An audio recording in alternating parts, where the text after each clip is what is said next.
My name is Dr. Stephen Fleming, and I'm a professor of psychology in the Faculty of Health at York University in Toronto, Canada. I would like to speak with you today about a topic that has received little research attention, namely how parents parent after the death of a child. The death of a child has an overwhelming impact on a parent, as a tragedy of this magnitude assaults one's identity, challenges one's worldview, stresses the marital bond, immutably alters the psychosocial landscape of the family, and leaves its irrevocable imprint on the surviving children.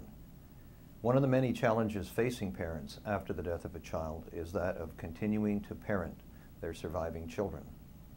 The term we use to describe how parents parent after the death of a child is bereaved parenting. Bereaved parenting is not a discrete reality in which one engages the pain of one's loss, or is solely grieving and then moves to rebuilding one's life and meeting family responsibilities. Rather, bereaved parenting is living this continuous duality, where one informs the other and one can take precedence over the other at any time. It represents an ongoing fluctuation between the two extremes of loss and life.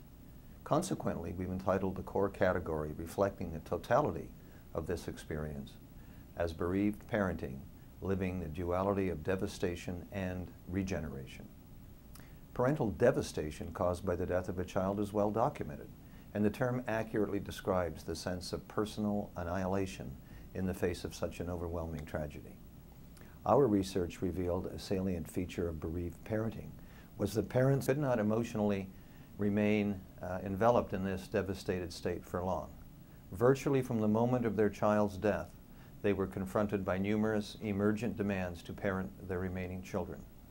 Even if they preferred to stay in the pain of their grief, parents expressed they had little choice as they were pulled into the process of regeneration, of rebuilding shattered assumptions of the world and self by the demands of parenting their surviving and grieving children.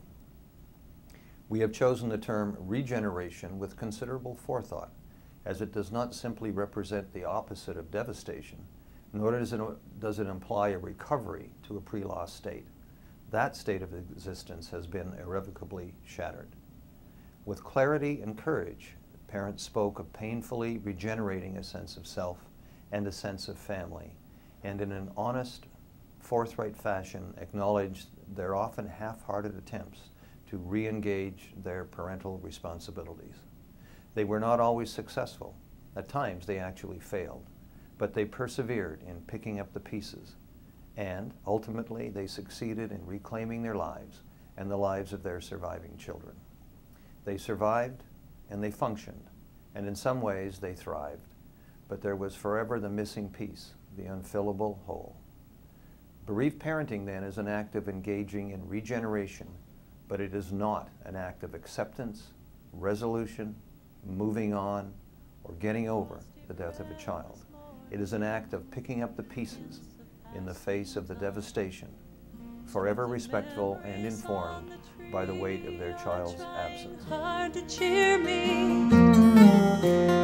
Gifts are tied and waiting. The day will soon be here, and I wonder what I'd give to you if you were here this year. And there's a candle in the window that will shine for you tonight. I will see you, I will feel you,